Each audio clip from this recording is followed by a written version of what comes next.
ఉమ్. ఇంతకంటే ఇంకేం లేదు. ఒకరిని మోసం చేయాలని చూస్తే వాడే మోసపోతుంది. అంటే ఎలా మోసం చెప్పగలరా అయ్యగారు? నేను అయ్యగారిని కాదండి, అన్న అంటా అన్న, చెప్పన్నా. నేను అయ్యగారిని కాదు, జస్ట్ మామూలుగా విశ్వాసం అంత మించింది నేను. విశ్వాసే, మీరు విశ్వాసే, నేను విశ్వాసే. మీరు ఏజ్లో పెద్ద, చాలా వాక్యాలు విన్నారు. ఏదైనా నిజ దేవుని గురించి కొంచెం చెప్తే మేము స్వార్థ ప్రకటిస్తాము నిజ దేవుని గురించి. ఒక మాట వినండి. మీ పేరు అన్నారు? Sorry, Arjun Jesus sir. Arjun Jesus. ఏంటిది ప్రాబ్లం? అర్జున్ జీసస్ నేను ఎక్కడ విన్నట్టు ఉన్నది. కొత్తగా వింటున్నారా సార్ మీరు? నాకు చాలా మంది పేర్లు ఉన్నాయి సార్ అర్జున్ జీసస్. ఫస్ట్ నేను అర్జున్ సార్, తర్వాత జీసస్ అనే నిజదేవుని నమ్మిన అర్జున్ జీసస్ అయినా సార్. ఏమన్నా మీరు కరెక్ట్ గా వినండి. మీరు ఏదైనా ప్రాబ్లం నమ్మారు కదా? నమ్మాము సార్. నమ్మినావు కదా, దాంట్లో ఒకరిని అడగాల్సిన పనే లేదు. నువ్వు కరెక్ట్ గా వాక్యాన్ని ధ్యానం చేయి, అంతా నీకే అర్థమైంది. ఏ వాక్యమో మీరు చెప్పండి సార్, నేను తెలుసుకుంటా. అడిగాడు కాబట్టి నేను చెప్తున్నా. బైబిల్లో దేవుడు ఏ విధంగా రాశాడంటే, తన బిడ్డలకు అర్థమయ్యే విధంగా ఉన్నది, అన్యులకు వాళ్ళకు తగ్గట్టు అర్థమయ్యే విధంగా ఉన్నది, చదువు రానోనికి ఒక విధంగా అర్థమయ్యే విధంగా ఉంది. విన్నావా? చెప్పండి. అది ఎంత మర్మంగా రాసించాడంటే పరిశుద్ధాత్మ దేవుడు, అది ఆత్మ ద్వారా బయటపరిచిన వాళ్ళకైతేనే అది అర్థమవుతుంటుంది.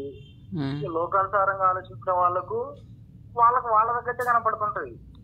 లాజిక్ చెప్పాలంటే యమనీల సినిమా చూసారా మీరు? అన్న మీకు ఎలా అర్థమైందో నాకు చెప్తారా అన్న? నేను తెలుసుకుంటా అన్న.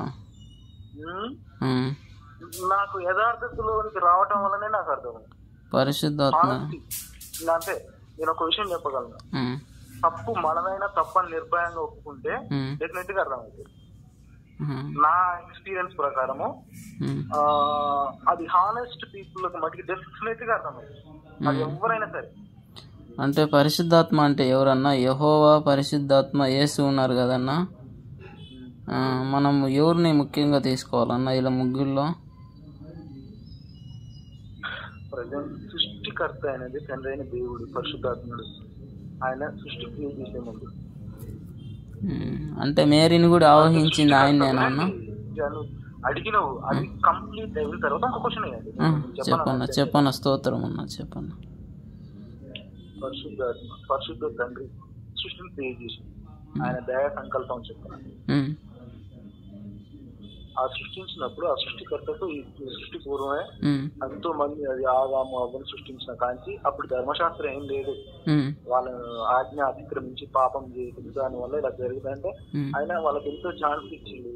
నోవాహు కాలం వరకు కూడా వాళ్ళ ఇష్టానుసారంగా జీవించిన పీపుల్ ఉన్నారు. దానికి సృష్టించిన విధానాన్ని బట్టి ఆ పరిశుద్ధ తండ్రి ఒకసారి మెచ్చుకుంటాడు, హృదయంలో మెచ్చుకొని నేను ఇలాంటి విగ్రహం తయారు చేశానా అని చెప్పి ఒక రాత్రి 40 days నోవాహు ఒక్కడు నీతిమంతుడు. నీతిమంతుడు అంటే దేవుని మీద విశ్వాసంతో జీవిస్తున్న కుటుంబం. అంటే నోవా అంటే ఎవరన్నా? ఇప్పుడు పరిశుద్ధాత్మ తండ్రా?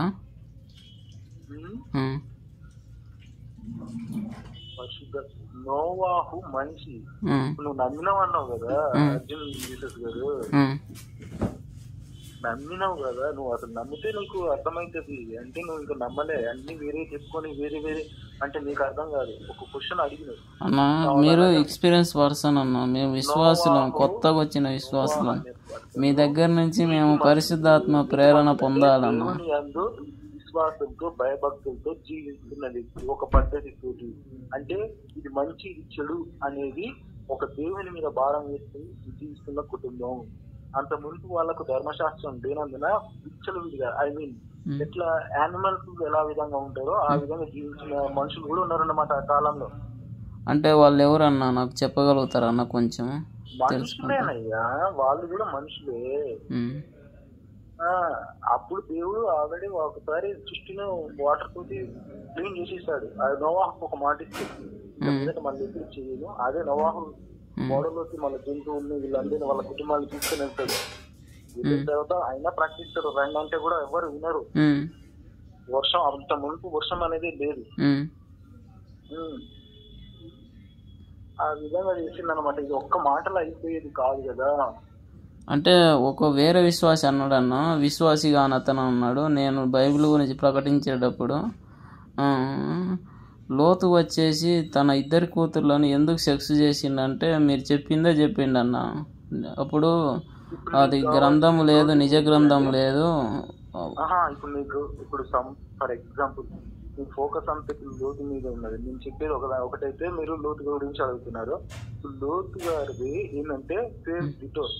ఆయన ఉన్న సిచ్యువేషన్ కూడా ఒక ఏరియాలో అక్కడ అంతా మంచిగా లేని వాతావరణం అంట. అది మీకు అది బైబుల్ ఇప్పుడు నేను ప్రజెంట్ ఫోన్ లో మాట్లాడుతున్నా. బైబుల్ అయితే ఎక్స్ప్లెయిన్ చేయగలను. నువ్వు చూస్తున్నా నీకు కనిపిస్తుంది. ఎవరు చెప్పారో ఏంటో తెలియదు కానీ లోతు తను చేయలే వాళ్ళ కూతుళ్ళతో. అది చేసే తప్ప ఎవరికైనా. అయితే వాళ్ళ పిల్లలు అయితే ఎవరైతున్నారో ఇక్కడ మనకు ధర్మ ప్రకారం పురుషుడు లేడు అంటే ఆ పట్టణాన్ని అంతా దహించేస్తాడు దేవుడు. అప్పటికి లోతు అడుగుతాడు, ఎవరన్నా నీతి మంతులు ఉంటే ఈ పట్టణాన్ని కాచుకుంటూ ఉంటావా అంటే 10 మంది ఉన్నా సరే, ఎంత మంది ఉన్నారంటే వినరు. లాస్ట్ ఎవ్వరు లేకపోయేసరికి కాలుతో తీసుకెళ్ళిపోవాలంటే వాళ్ళని తీసుకెళ్ళిపోయినప్పుడు వెనక్కి తిరిగి చూడకనంటే కూడా చూస్తుంది. ఆయన భార్య కూడా చూసినందుకు ఆమె ఉపస్తమం అయిపోతుంది. అంటే వెనక్కి తిరిగి చూడటం అంటే దేవుడు చెప్పిన వేలో ముందుకే వెళ్ళిపోవాలి.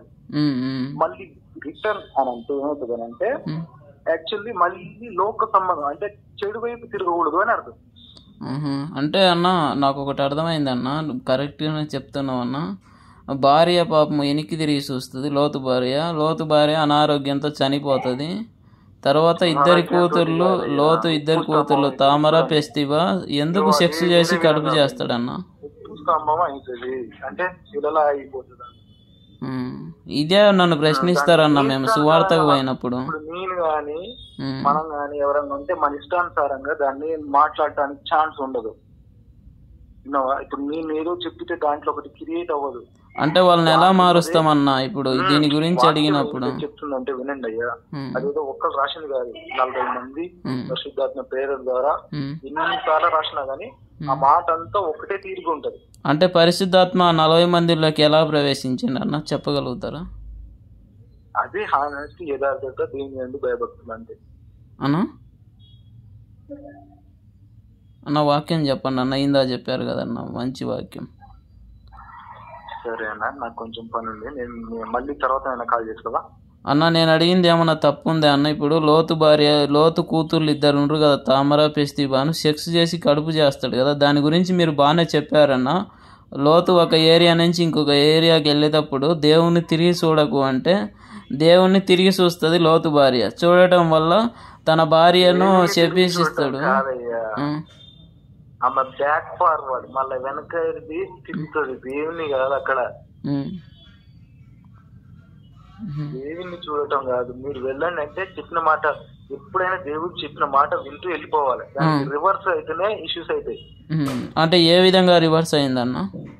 అంటే ఆమె మళ్ళీ తిరిగి మళ్ళా వెనకకు చూసింది. అంటే అది చెడు ఉన్నది, అక్కడి నుంచి మీరు వెళ్ళండి, నేను దాన్ని దహించి వేస్తున్నా అంటే ఆమె వెనక్కి చూస్తుంది. అంటే ఆమె వెనక్కి చూడటం అంటే ఇక్కడ 2-3 దేవుడు చెడును ఆశ్రయించుకుంటాడు, పాపలను కాపాడుతాడు.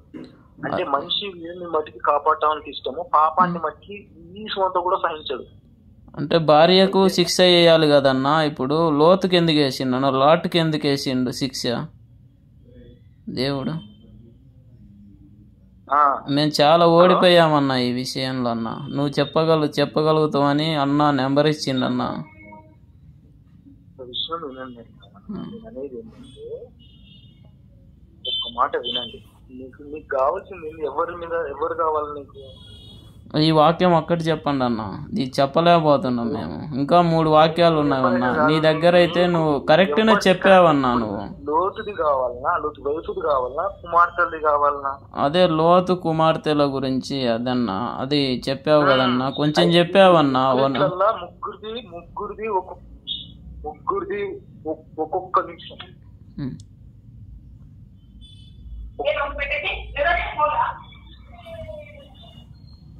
హలో, చెప్పన్నా. చెప్పన్నా, స్తోత్రం అన్నా, చెప్పన్నా. నీకు అడిగేది అదేనండి, నీకు కావాల్సింది ఎవరి గురించి కావాలి.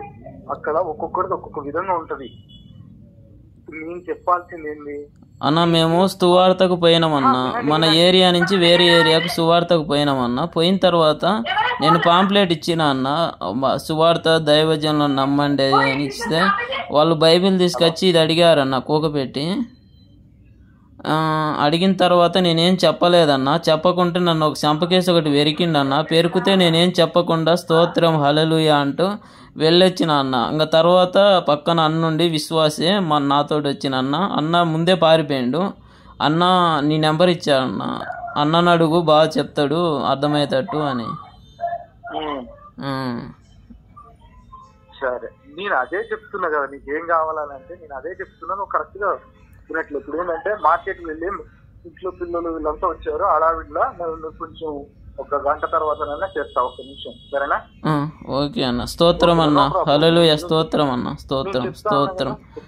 దేవునికి మహిమ కలుగును గాక. స్తోత్రం అన్న, స్తోత్రం.